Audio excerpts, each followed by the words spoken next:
सभी भाइयों को राम राम, जय श्री राम, हर हर महादेव। तो आज मैं आपको बताने वाला हूँ कि आपको स्ट्रीट फाइट में कैसे आप जीत सकते हैं। तो उसका मैंने शॉर्ट तो बनाया था, पर इतने लोगों ने देखा नहीं। कोई नहीं, क्योंकि वो ब्लॉक हो गई थी वायलेंस के चक्कर में। पता नहीं यूट्यूब वाले क्या क्या करते हैं।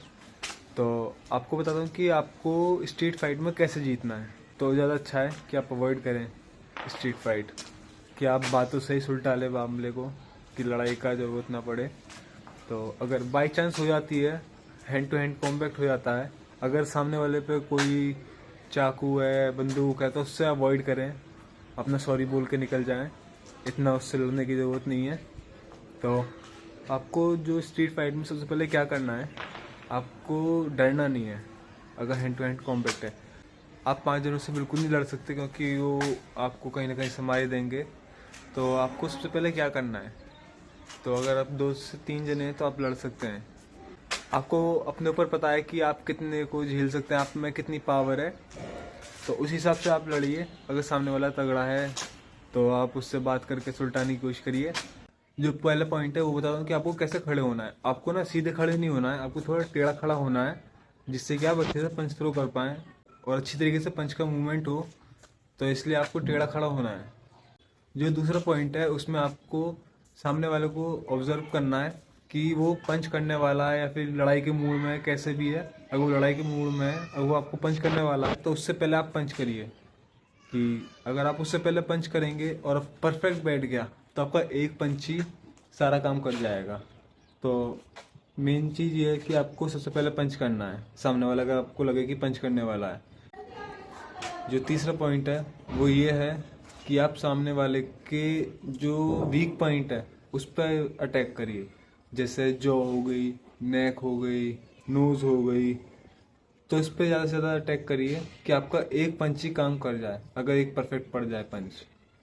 तो ये 3 पॉइंट हैं जो आपको करने हैं, सबसे मेन चीज़। और ज़्यादा से ज़्यादा आपको मैं ये बताना चाहूँगा कि अगर आप अपर कट मारें या हुक मारें, अगर आपकी क्लोज रेंज में है, क्योंकि जो लड़ाई होती है उसमें कॉलर ऐसे पकड़ लेते हैं, तो उसमें आप स्ट्रेट पंच नहीं कर पाएंगे थ्रो। अगर मिड में हो, थोड़ा मिड रेंज हो या लॉन्ग रेंज हो, तो जब आप मार सकते हैं जैब, जब तो परफेक्ट चलेगा। नहीं तो आप ज़्यादातर अपर कट, क्योंकि अपर कट यहाँ पर लगेगा, यहाँ पर, या हुक आपका इधर लग सकता है, इधर लग सकता है, उस पर ज़्यादा ट्राई करिए। अगर आपको किसी ने आपका कॉलर पकड़ रखा है ऐसे। और मैं यही चाहूँगा कि आप ज़्यादा से ज़्यादा फाइट को अवॉइड करें, बातों से सुलटाएं, क्यों किसी को मारना, बाद में पुलिस केस हो, तो मैं नहीं चाहता कि। तो ये 3 पॉइंट हैं जिसमें आप अगर इस पर फोकस करें तो ज़्यादा अच्छा है। क्योंकि फाइट के टाइम पे आपको कितना भी अच्छे मार्शल आर्ट या बॉक्सिंग वाला हो, जब स्ट्रीट फाइट होती है तो इंसान का दिमाग काम नहीं करता। तो उस टाइम पे आपको कूल डाउन होना चाहिए, कि आपको पता चले कि आपको क्या कर रहे हो।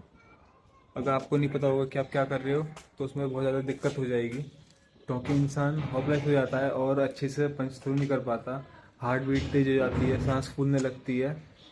तो उससे कंट्रोल करिए और अच्छे से पंच थ्रो करिए। अगर आपकी जान पाए जब भी आप फाइट करिए, वैसे फाइट मत करिए कि बिना बात के किसी को जो का आप हाथ चला के दिखा रहे हैं, तो वो चीज़ गलत है। या अपने पे छोटों पे या बुड्ढों पे, तो वो चीज़ गलत है। आप वहीं पे लड़िए जहाँ पे आपको लगे कि हाँ सही है, कि जहाँ पे मेरी जान के ऊपर बात आ रही है, जब भी आप लड़िए। तो अगर आपको ये वीडियो अच्छी लगी हो तो इस वीडियो को लाइक कीजिए, कमेंट कीजिए, शेयर कीजिए, सब्सक्राइब करना ना भूलिए।